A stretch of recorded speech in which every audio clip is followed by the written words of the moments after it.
ఎలాంటి వాళ్ళని పొగుడుతాడు, ఎలాంటి వాళ్ళని మళ్ళీ వాళ్ళని తిడతాడు, మధ్యలో వదిలేస్తాడు. అంటే ఎప్పటికప్పుడు మార్చుకునే కన్సిస్టెన్సీ లేకపోవటం అనేది రాజకీయాల్లో I think it's very very big mistake to be in politics for that.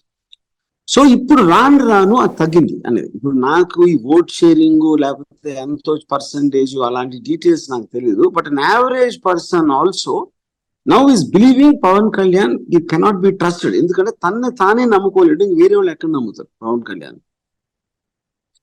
మీరు అదే ఇంటెన్సిటీ తోటి సినిమాటిక్ డైలాగ్ చెప్పినట్టు అసలు చంద్రబాబు నాయుడు ఎంత దుర్మార్గుడు, లోకేష్ అసలు ఎందుకు పనికిరానోడు అని చెప్పి అంత గట్టిగా చెప్పి నోటితోటే మళ్ళీ నిన్న మీటింగ్ లో అసలు అలాంటి మనిషే లేడు అని చెప్తే అప్పుడు ఏంటి, ఎందుకు మారింది అది చెప్పాలి కదా.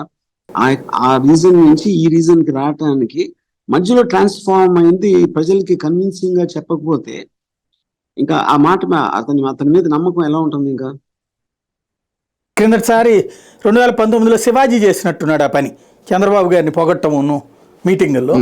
ఈ దఫా పవన్ కళ్యాణ్ ఆ ప్లేస్కి వచ్చారనమాట పొగట్టం. రైట్.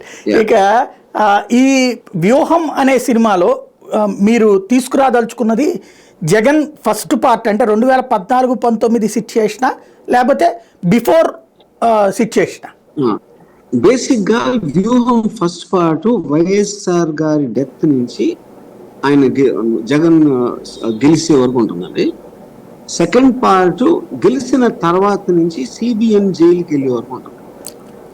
సెకండ్ పార్ట్లో శపథంలో సెకండ్ పార్ట్లో ఓకే. అంటే ఇప్పుడు మీరు ఇంతకుముందు లక్ష్మీస్ ఎన్టీఆర్ తీశారు. లక్ష్మీస్ ఎన్టీఆర్ దగ్గరకు వచ్చినప్పుడు మీరు ఎన్టీ రామారావు మరణం దాని వెనకాల ఉన్నటువంటి రీజన్ని టచ్ చేసుకొచ్చారు. దాని కంటిన్యూషన్ లాగా ఉంటుందా, ఇదే స్టార్టింగ్ పాయింట్ కిందకు వస్తుందా? స్టార్టింగ్ ఏ టాపిక్ తో బిగిన్ అవుతుంది?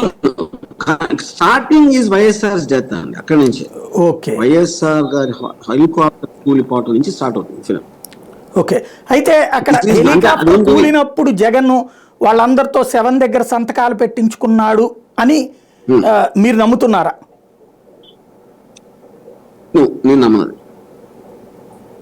ఇక్కడ ఒక పాయింట్ అండి. మీరు అక్కడ లేనప్పుడు రకరకాల పర్స్పెక్టివ్స్ ఉంటాయి, రకరకాలుగా చెప్తారు. అది దగ్గర ఉన్నోళ్ళు కూడా నిజం చెప్పకపోవచ్చు, దూరం ఉన్నోళ్ళకి నిజం తెలియచ్చు.